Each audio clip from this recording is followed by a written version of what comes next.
up, everybody? It's your boy Steve, and you're welcome back to a brand new episode of my white friend Rob, all the way on the East Coast. That's my brother right there. You know, Rob, it's funny. Adam. Wait a minute, your middle name is Adam? No, that's our producer. Oh, I'm about to say, wait a minute. What do you think? I'm also Italian? No, look at the whole name. I thought you changed something. I was like, why would he make up some crazy? Okay, well, anyway, that's our.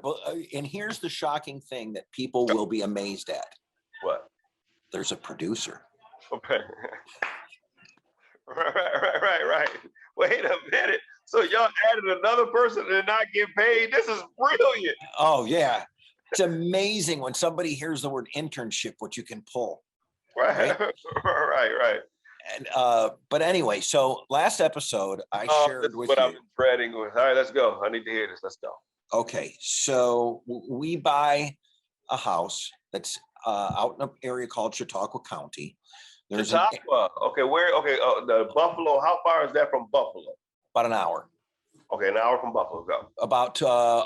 I'm about 10 minutes from Fredonia. Okay. All right. Okay. Good. I got an idea. So it's the snow belt area, but there's a town. There's a small little town called Lilydale. Have you ever heard of Lilydale? No, never heard of that. Dude, I've heard of Batavia and stuff like that, but never Lilydale. Do you want to hear how crazy it is? When I had a job at the radio station, we would interview people all the time. Like when you were with D.L. Hughley, you get guests that people think you would go and get, but they just were available for whatever. Right. We have Shirley MacLaine on. Tell me you know who Shirley MacLaine is. Of course, I've heard the name of her. Okay. I mean, she's a, major stature. Yeah. She finds out that we've got a place at Lilydale. Her people call me to see if she can stay at our house in Lilydale because she wants to go. This is, now I'm going to tell you some really cool stuff that has nothing to do with the actual house. But so we had a psychic come to the house. Psychic comes to the house, tells us this little girl that's at the house loves playing on the stairway, right? What little girl? Little girl that died in the house. She comes in the house and this psychic comes in the house and she's like, oh, definitely. Little girl lives in this house. She sees you as a father figure. This is great. She's awesome. It's so hot. It's so only happens to white people. You ready for this one? So her part of the house, we didn't touch.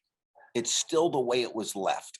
I just don't. I locked that part of the house out. Okay. Some creepy shit. That's why. So if you. Why are you looking like? Why? Somebody behind me? Why do you keep looking like that? The house is just left that part of the house left as it was. So the psychic says to me, if you really want to connect, which I don't, she goes, put a chalkboard into her bedroom and leave a piece of chalk. Shut the fuck up. If somebody wrote something, if you tell me somebody wrote something, I'm hanging up right now. No, I wouldn't put it. I wouldn't do it. Oh, okay. All right. If somebody wrote something, I was hanging up and we was going to end the podcast because you got some shit going on in your life that I don't want to be a part of. That's some scary shit. So, okay. So this is so much to this story. So now the psychic, who is of major stature, she had her own show on Lifetime, and she was the keynote speaker at this place called Lilydale, which is a psychic community for about 8 weeks a year. Like 30,000 people live there for like 8 weeks from all over the world. Kreskin was a keynote speaker. She was a keynote speaker.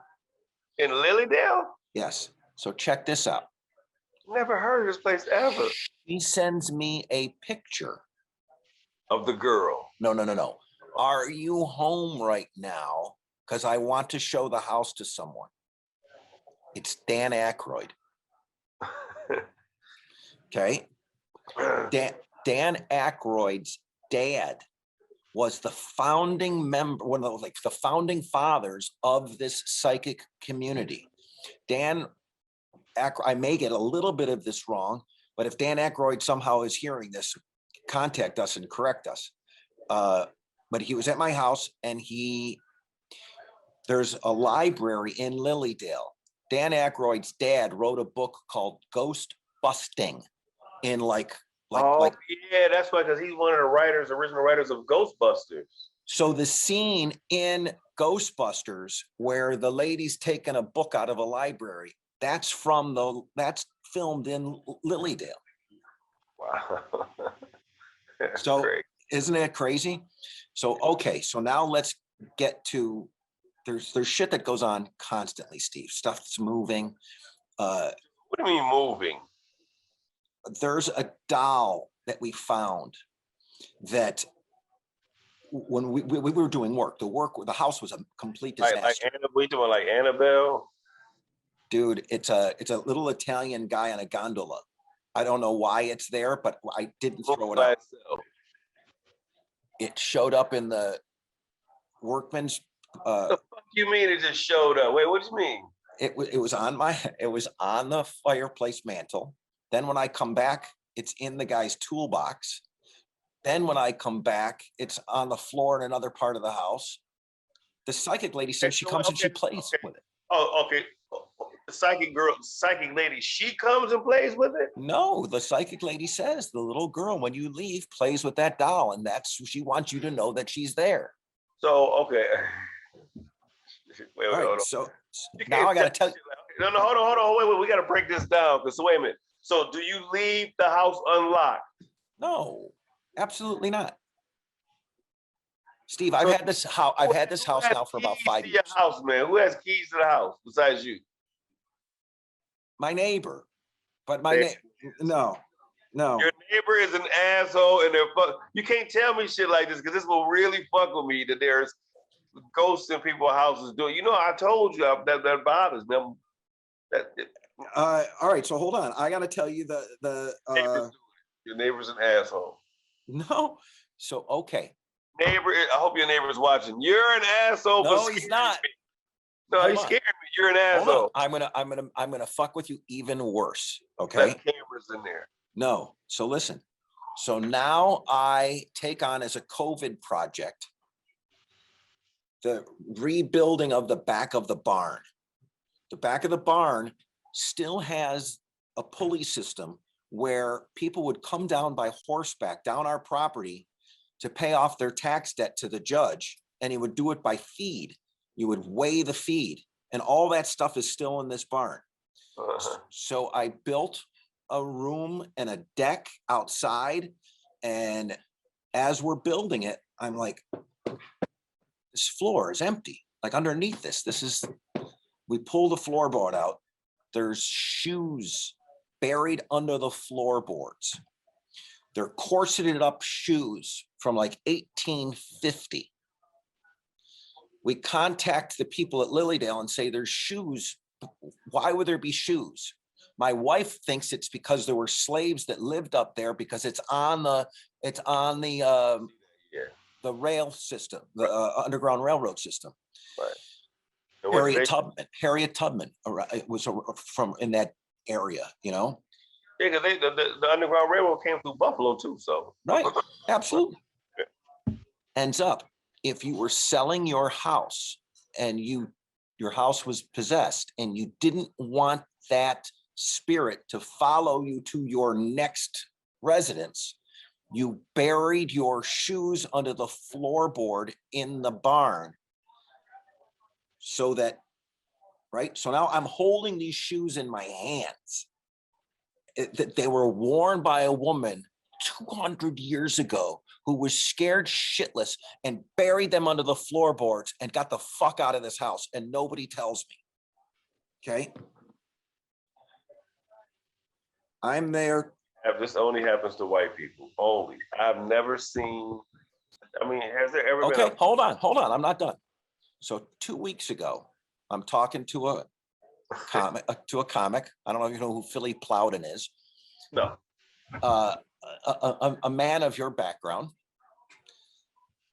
as scared as you are when I'm telling him this story about the shoes. He's like, sell that house and get the fuck out. Well, no. Well, now that you're telling me that people go there and people, if Dan Aykroyd and all these people want to come to that, no, you can use that to make some money.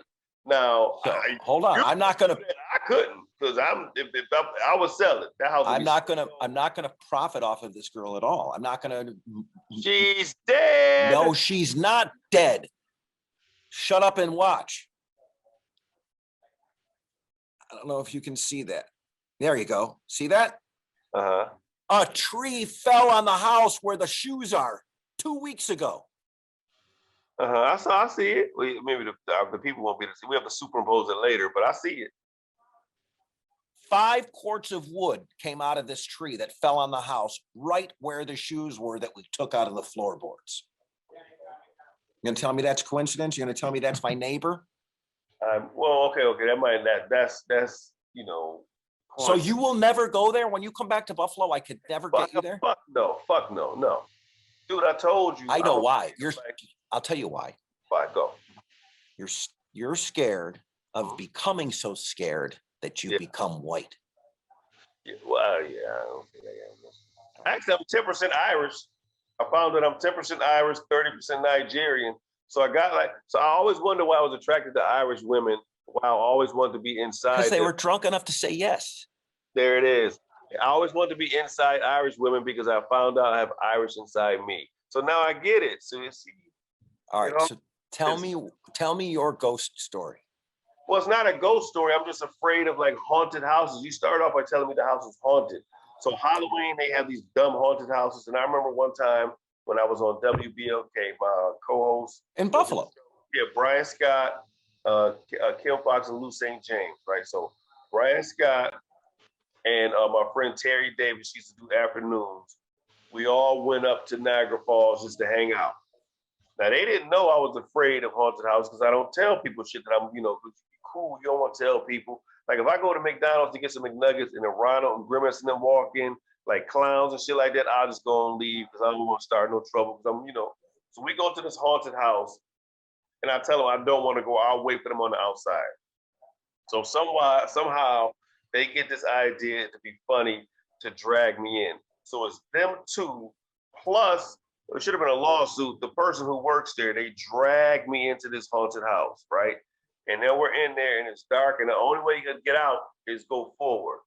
So I'm going through this thing, man, and I'm having a panic and I'm just swinging. And they think it's funny because it's to them, they got the glass on, they can see, so nobody's gonna get hit. But I'm just scared. I'm just swinging because I'm scared of my ass and they getting a kick out. So when you come out, they got pictures of you looking out terrified and stupid, and so they come out. I can't breathe and all that because I'm like, I don't know. In my mind, something touched me. When you see the video, nothing touched me. Like it's just real bad. And I got out of there, and like you really you don't want to forgive nobody. You don't want to ride home with people. It's like that bad. And you didn't want to commemorate that with a $20 8x10 picture of you shitting your pants? Right, hell no. And then you got around, it was like about 2-3 years ago. Yeah, the pandemic's been 2. So I'm gonna say about 3 or 4 years ago, it was this stupid thing where people was just dressing up like clowns, scaring the fuck out of people. Yes. So I know that was terrifying for normal people, but imagine being a person who don't like clowns anyway. God, who would have thought that the thing that scares me the most is bread? All right. All right, kiddo. Listen, be safe. I don't know when this thing's airing, but you're not going to be back in Buffalo at all for the holidays, are you? No, I won't be in Buffalo for the holidays, but just know, and everybody watch, I am shooting my special in Buffalo. We're going to do something really nice. Rob said he's going to help me. We're going to do it real nice. It's going to be something intimate, but I'm coming to Buffalo, my hometown, to shoot the special. All right. We look forward to it. Keep everybody posted. All right, pal. We'll talk to you.